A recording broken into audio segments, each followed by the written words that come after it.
When I arrived in the United States in 1925, I was not qualified to enter any university. As a matter of fact, I was studying for my London matriculation. At that time, I got through Western Boys High School, now Methodist Boys High School. And the highest class there was for Junior Cambridge. So I entered Storer College, which was a junior college. And I took certain courses. One in particular was American history. I had never studied American history. I studied English history. I knew more of modern European history, but at an elementary level.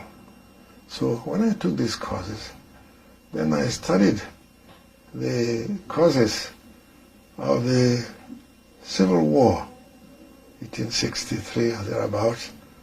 And then when Abraham Lincoln was president, and I read most of his speeches and his writings, and he kept on talking about equality of the human race, equality of Americans, that the American Constitution was made to apply to all citizens, irrespective of their status in life or their race or their language or their culture.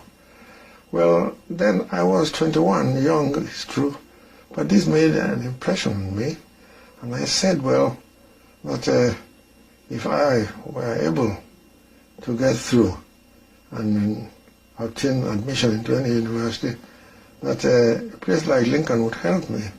And because I realized that my country was then a colony, and I wanted that country, Nigeria, to be free, but I did not want any revolution or bloodshed. I said it has never helped any country in history, and I don't see why I should. And as a young man, naturally, my knowledge of history was limited. But I became a voracious reader of anything about Abraham Lincoln. I kept that in mind, but I had to face the fact that I came to the United States to work my way through college because I didn't have sufficient funds. My father worked in the Nigeria Regiment as a first-class clerk, but when I worried him that I wanted to go abroad to study, he decided to retire and drew his gratuity, £300, and gave the whole to me to pay my fare, take care of my first year at Storer College. So I had to work at Storer College in various capacities as a janitor, as a dishwasher, and I was in that. I was able to appreciate what Lincoln meant when he was said to be the friend of the common man. And I also worked in the farm, the college farm. We had a horse called Tube, and a reverend, one of the ministers of the gospel, was a head farmer, and he taught me how to handle the horse to plow. And so I said, come on, Tube, and the horse would be plowing accordingly. So I said, well, Abraham Lincoln must have suffered a lot because he worked his way through school, and he came from parents who were not very wealthy. But I kept that in the background and paid attention to my studies. But these practical problems and what I did impressed me a great deal, that I said I should know more of this man, that a university was named after him. I was thinking of a university that I would attend, but I hadn't the funds, so I remained in Storer College. I enrolled there in September 1925, and in 1926 I finished my college and my high school course, and then I continued because of lack of funds, because it was a junior college. So my first year in the university I spent there, and I took more courses on Abraham Lincoln. And in one of these courses, I read his Gettysburg Address, where he spoke of 10 years ago, our fathers landed upon this shore and created a country or something like that, where they established a government of the people, for the people, by the people. Well, that impressed me a lot. I said, well, that is democracy. A government of the people, for the people, by the people. I said, well, not at home. We have a government of the people, for the people, by colonial masters, colonial rulers. I said, that will be changed, not by me alone, but by society as a whole.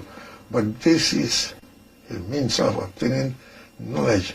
And if I went to a university which was named after Lincoln, I might learn more, because that university will be trying to put into practice the ideas of Abraham Lincoln. I continued Stora for the first year. Then I went in June 1927. A friend of mine took me to Pittsburgh. I went there to work. That was the year when Charles Lindbergh flew across the Atlantic, and we all praised him. I got a job in one of the chain restaurants there, Gammon restaurant. I resided at the YMCA at 2626, I believe, Center Avenue in Pittsburgh. Then I worked there as a dishwasher, and I found it paid, because as a dishwasher, we had to clear the dishes, and whatever was left, which was good enough, I ate, and then whatever was left in the kitchen, we all helped ourselves. And I found that there was an international community there, because there was a lady there from Belize, Honduras, working there. There were others from different parts of Latin America, but very few from Africa, you see. So I stayed there for a while, and then got a job at Van. They were building a road, Van there, about 10 miles, 6 to 10 miles from Pittsburgh. I went there, the pay was higher, and I worked there too with other laborers. And then there was a time when they said that some of the miners were on strike, and various miners were required to come and fill their posts. So I left this road making job, joined and went there.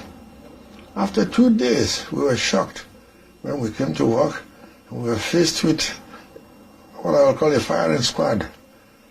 They said that we were strike breakers, that we came to take their jobs from them, and therefore they were going to shoot us. Then I raised my hand. I said I came all the way from Africa. I was a student working my way through college, and that an advertisement was made that there was a vacancy for miners. That's what I came. I didn't know that I was actually a strike breaker. And I'm sure that my colleagues, they were mostly students from various institutions who were working their way through colleges. And so they spared us and told us the best thing to do is to leave. So we went and resigned. And we took our pay. We just went, in those days, they said, go and take your pay. That's all. You go there. And then they will calculate how many days you worked, the salary, the wages, and then they pay you. So I got that. I had no other job. And I thought of it, and one day I was invited by the immigration authorities. I was reminded that I entered the United States as a student, and that I told myself, well, I had, it was holidays, and I just want to keep myself busy, and that I thought that I should work in order to keep myself busy and also have more money to go to school. They said, well, as soon as the first term opens, you should be in school, otherwise you will be deported. Well, at that time, Lincoln continued to operate on a semester system, but Howard operated on a quarter system, and it was November. So I decided that the best thing was to go to Howard, and at the first opportunity, I'll go to Lincoln. So I went to Howard and registered there, entered. They gave me a room in Clark Hall, and my roommate was a Japanese student of dentistry. His name was Yamashita. And the Americans, you know them. They said, no, too long, not Shita.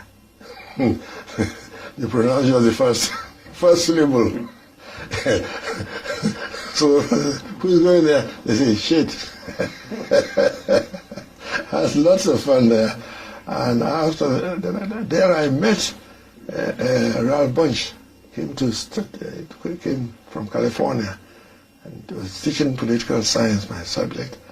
And also there was a Professor Tunnell, originally from Trinidad, then settled down in America there, taught us, and he said that the reason why Negroes, as they call African Americans in those days, that's why Negroes were backward, was that they loved to eat pork chop. Pork chop, you see, what Americans call it pork chop. You see, so we used to call it pork chop tunnel. And I said, who has committed this offense? If I discover the fellow who did that, I shall cut his mark off, and I shall send him off my class, and he will not finish this university. Somebody will say, pork chop! We had lots of fun. However, I remember, and I also met Dr. Allen Locke. He wrote a book, The New Negro. I pointed out that the Negroes should not employ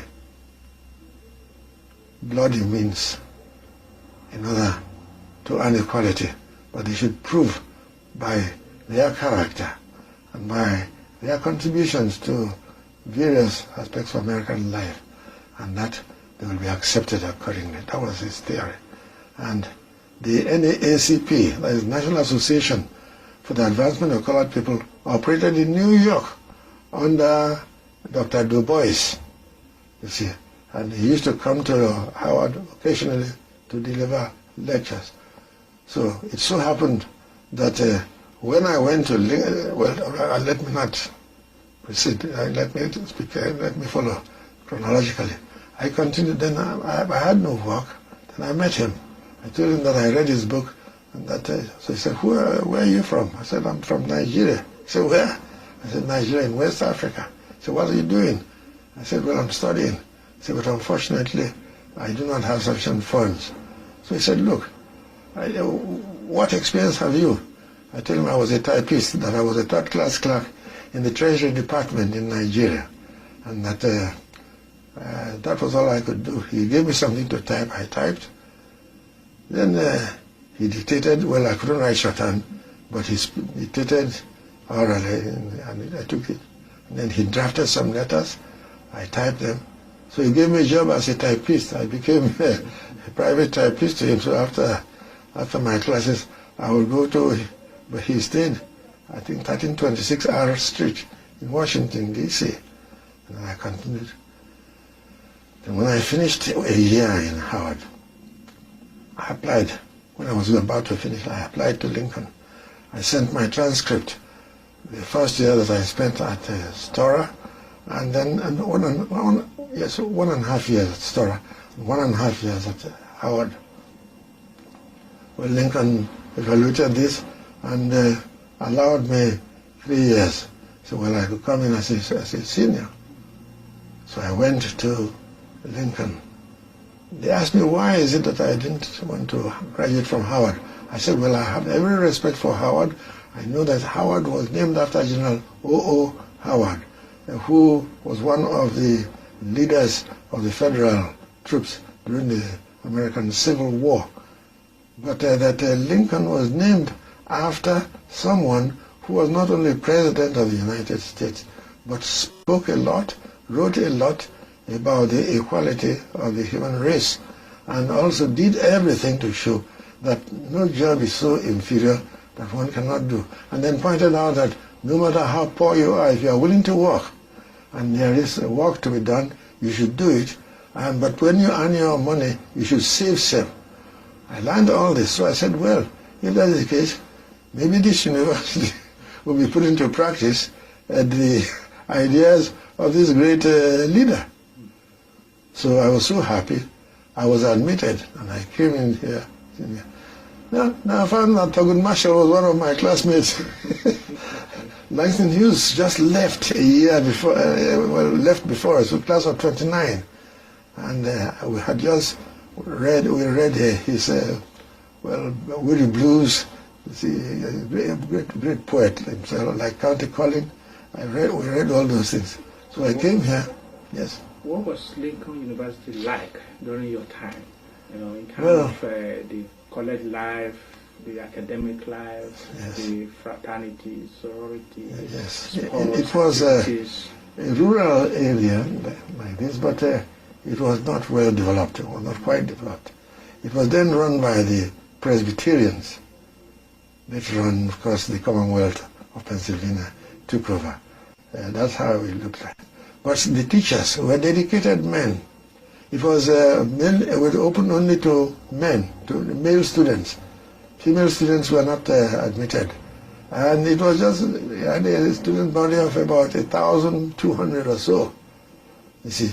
But there was personal relations, good relationship between teacher and student, and found out the problems of students and made efforts to improve their welfare.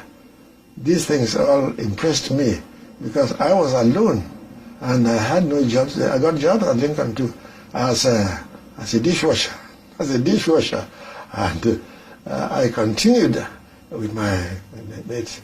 But then time came for sports. I had done well at Howard in athletics, and I got my letters in swimming at Howard.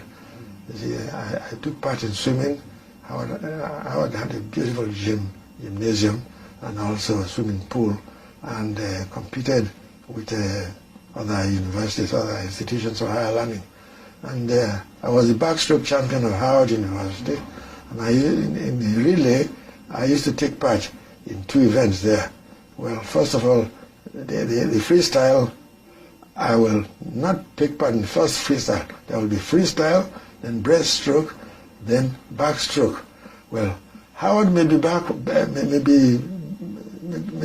backward, say by about 2-3 yards. But as soon as my turn comes with a backstroke, I will be able to cover that and then give a lead of about 1 yard.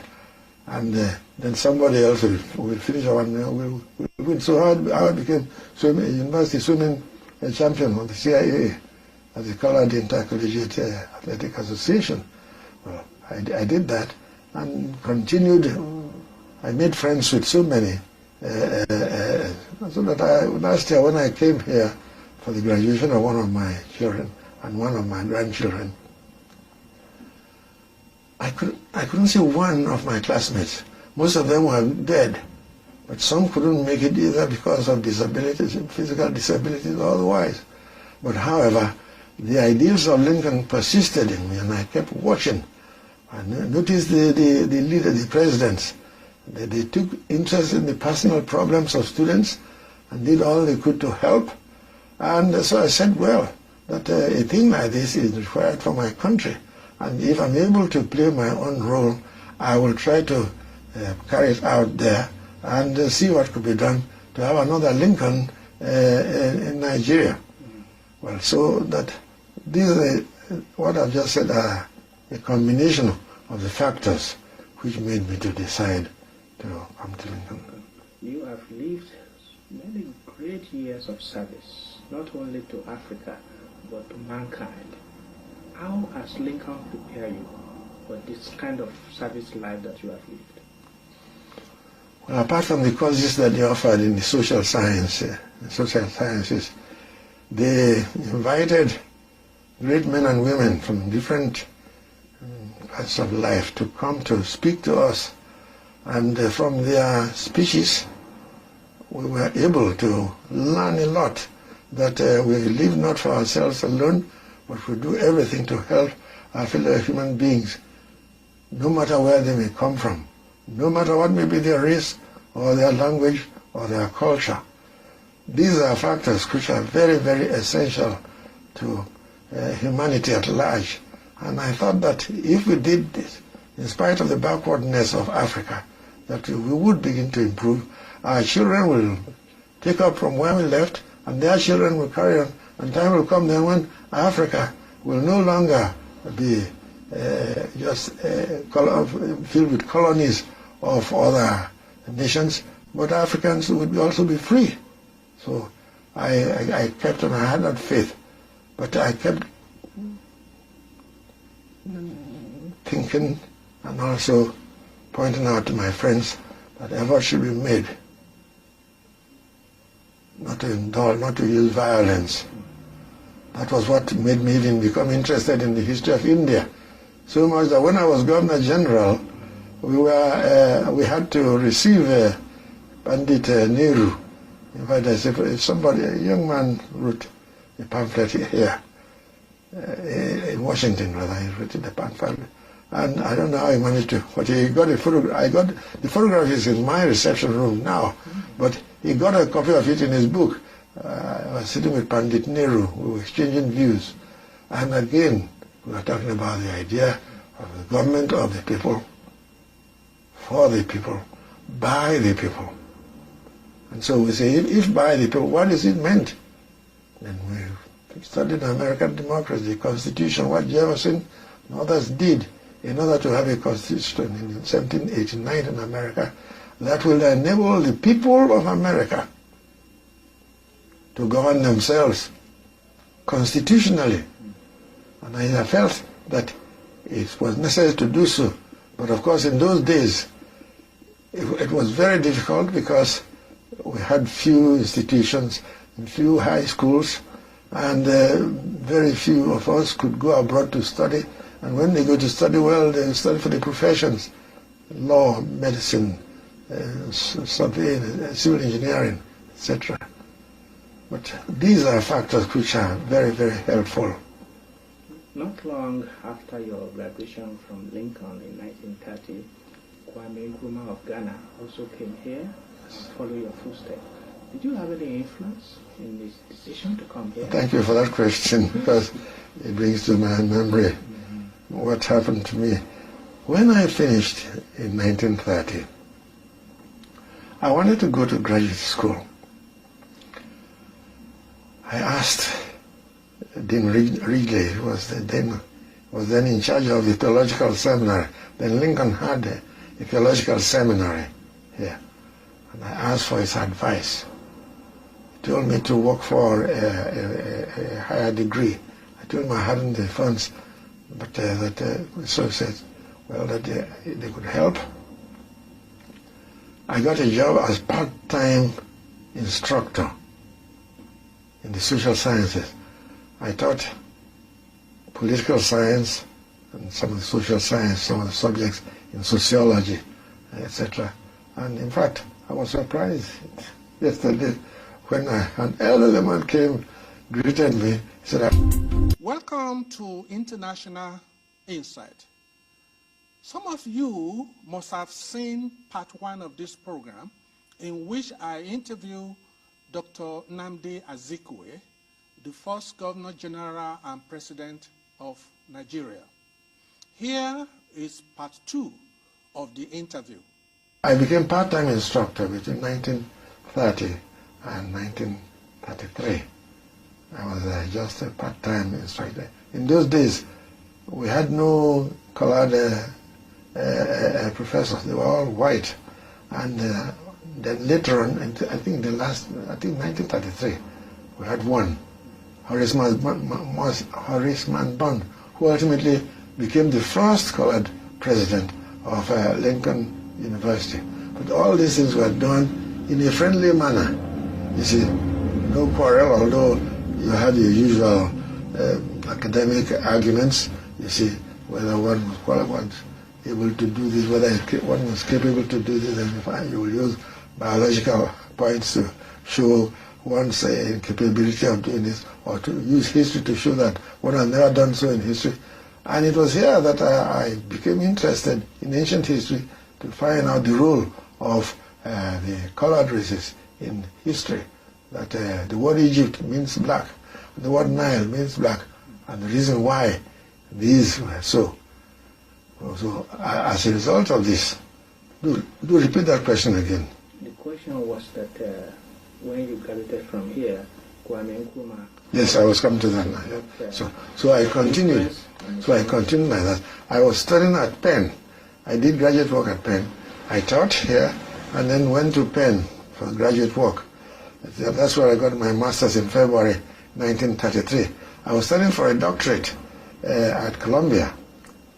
I was admitted to candidacy, but the demand at home was such that I felt that we should go home to join the struggle. I met a young man from Africa, from a teacher of mine at the Methodist at the Wesley Boys High School. Frank Brown was his name then, but later on he changed it to proper Yoruba name, yes. But then Dr.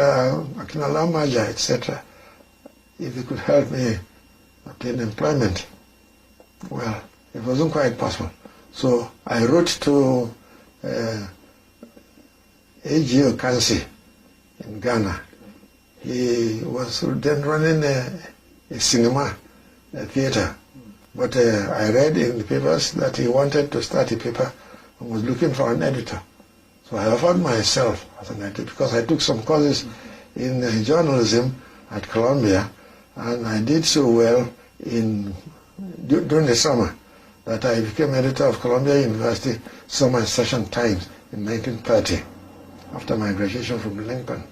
So I said, well, I could use that. And in the meantime, during my stay here, my student days, I was correspondent of all the Negro newspapers, and well, I received some money for it. I used to report about movements of professors and students in the universities, and they use them in the columns of the. One was Afro-American. I don't know whether it's still. Is that so in Baltimore? In Baltimore. Yes, Carl Murphy was the. I think he's dead now. Carl Murphy was the owner and editor at the Material Time. When I finished, when I couldn't get any job in Nigeria, and I got in Ghana, I was offered 15 pounds a month. Well, in those days, that meant a lot.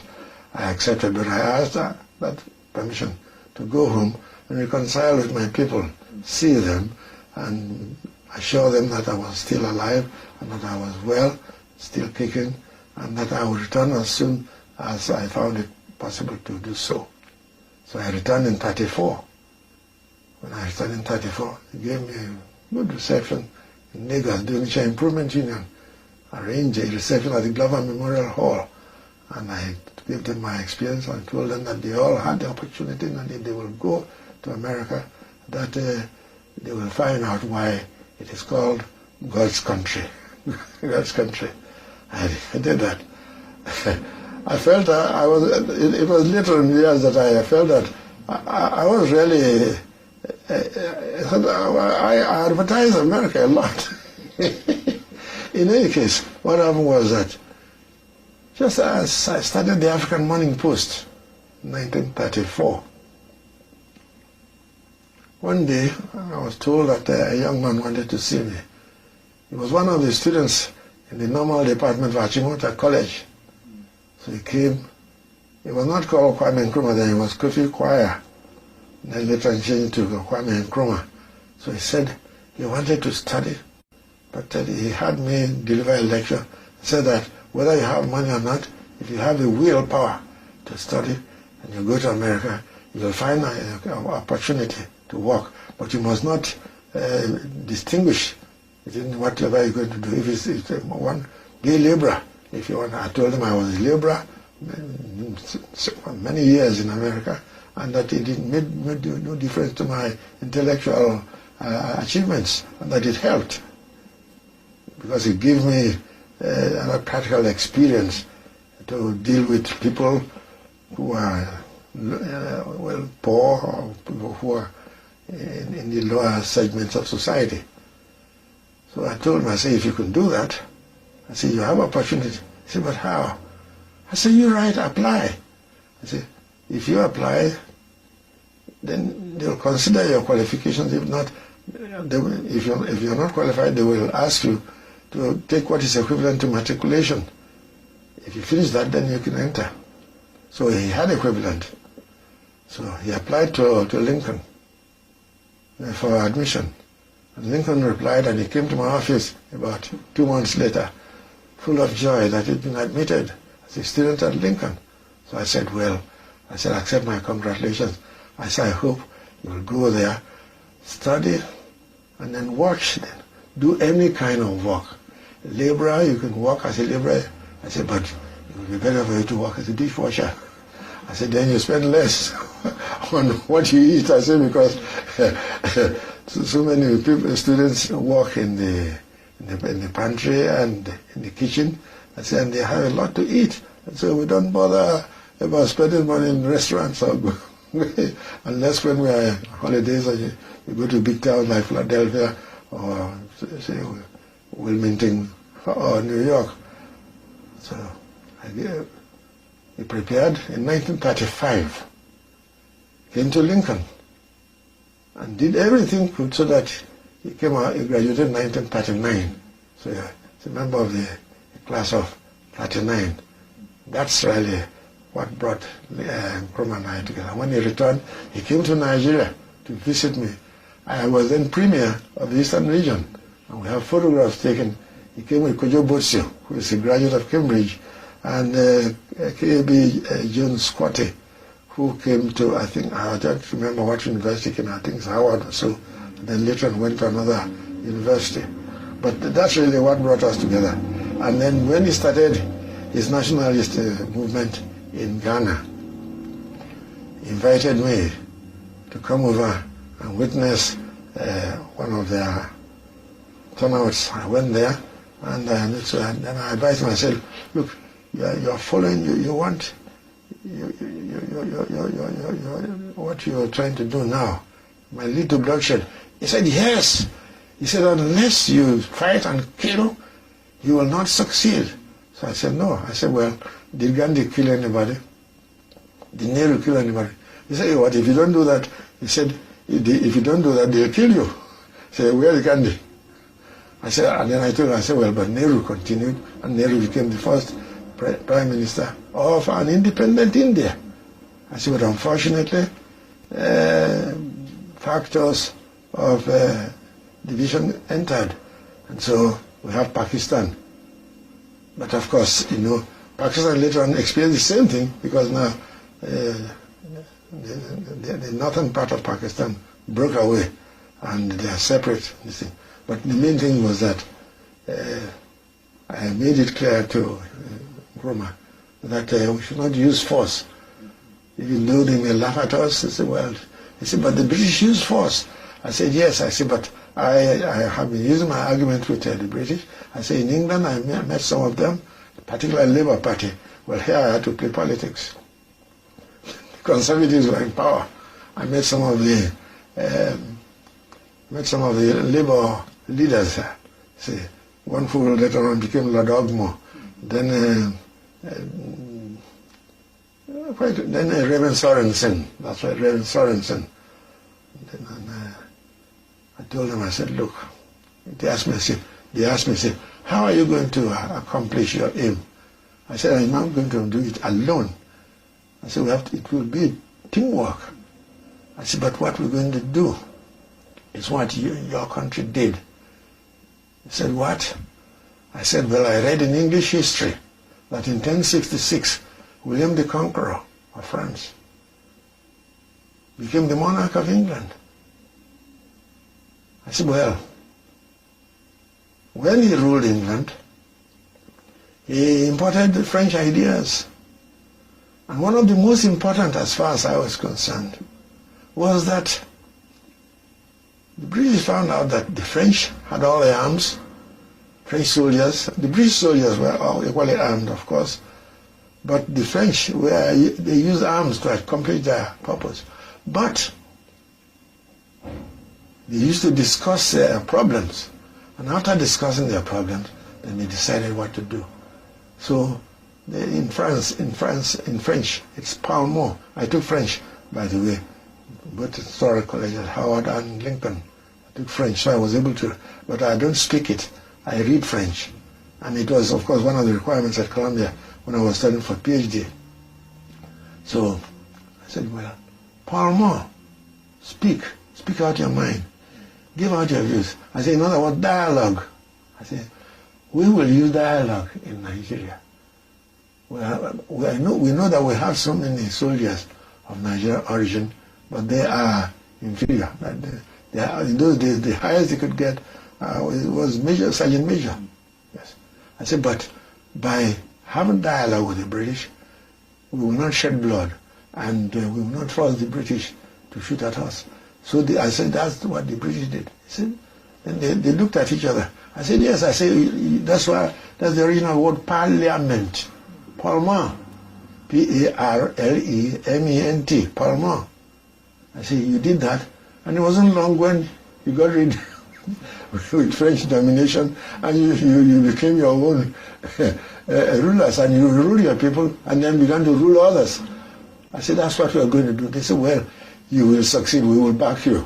That's how I got some friends in the Labour Party, and that's why during the assassination story days, they raised the question in Parliament and forced the colonial office to make a public denial, and that made it impossible for the government in Nigeria to carry out this sinister plan. They wanted then to have me assassinated during the general strike of 1945 when we were fighting for independence.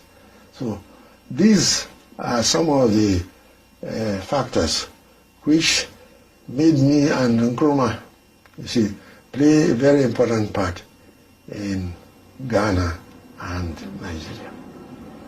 Although it's been over 60 years that you have left Lincoln, and you have actually helped 65 years, exactly. 65 years. That's a class of 30. Yes, and you have helped many Nigerians to come and study at Lincoln. Still, in the 80s, you sent grandchildren here. Your last son just graduated this year. What keeps motivating you to send the Azikwes to Lincoln? Well, I had two wives. My first wife died, and then I had this one. But my first son graduated from Harvard in business administration, and he got his master's degree there. He's now at home, living in Lagos, doing his own business with an Italian group. My second son is now number 2 in our Ministry of Foreign Affairs in Abuja. Well, I was then Premier of Eastern Region, and we were planning to start a university. And the president of Michigan State University helped a great deal. It was those were the days of the Peace Corps. And so I was able to use the Peace Corps, you see, to help us have the original teachers that we needed. Well, when this happened, so my second son went to Michigan State. No, first of all, he went through the cooperation of the American ambassador, C.R. Palmer, who is a Harvard graduate who helped to get my first son into Harvard. My second son was not as brilliant as the first son, but he got to the University of New Hampshire in New England. But it was so cold that he asked me that I should do everything possible to take him out there. And then he dressed himself like an Eskimo. He said, well, that most of the students who came from abroad, you see, had to wear Eskimo dresses. You see, so then I wrote to him, I said, well, do you live in dormitories or in igloos, as the Eskimos? He said that this is not a matter of humor. He said that he would like to, he was doing well in the University of New Hampshire, because I went there, saw the president and chatted with him, and then this little boy went over there. Well, unfortunately, he couldn't continue. After the first year, he had to change. What happened was that I got President John Hanna of Michigan State University, who was helping us to build this University of Nigeria. You see, I spoke to him. He said, well, if the young man is qualified, it's all right, he might as well come to Michigan State. So he went to Michigan State University, and he graduated from there and came to Johns Hopkins University, the campus in Washington. The main university was in Baltimore. But he went to the campus in Washington and studied diplomacy and international relations. So later on joined the Nigerian Foreign Service. He's now number 2 in our Ministry of Foreign Affairs at Abuja. My third son also qualified and went to Harvard. He graduated from Harvard then went to Yeshiva University in New York and became a medical practitioner. Well, so far for the children of my first wife. Then she died. And she died, well, we finished, and then I had my second wife. My second wife, incidentally, studied at the university which I founded. That's this University of Nigeria, you see. And in 1992, she got a PhD there. She got a PhD there. And, but in the meantime, we got these two sons, Moloku and Owakwe, educated them. And then they asked for advice. Should they go to English University? I said, well, if you want to, you can go. I said, but English University is very good. I said, well, for professionals, if you want to be a lawyer or a doctor, I said, but you want to be of service to humanity at large. And you want to be a leader and produce more leaders who will help to make things better for the so-called common man. And they say, you've got to think of universities in America. So they said, all right, what universities would I suggest? So I told her, I said, Harvard is well known, and many of the universities in New England and other parts of the United States are well known. I said, but I may be accused of jealousy. I said, but I feel that Lincoln University will be a place where you will go, you will face the realities of life, and meet with friends from different parts of the world, and then listen to practical men and women who have practical ideas as to how to make the world a better place.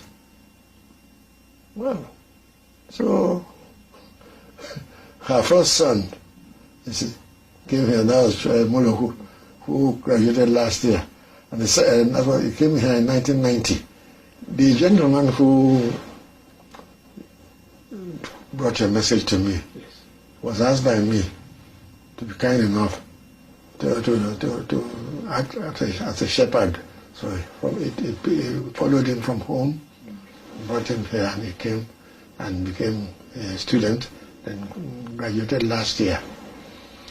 Then, so you have sent your grandchildren and your children to Lincoln, and the last one just graduated, this past Sunday. What motivates you in sending them to Lincoln University? The ideals of Lincoln, I said, well, when you go to Lincoln, you'll find out that Lincoln carries out the ideals of Abraham Lincoln. I said, well, our country is in need of leadership of this type.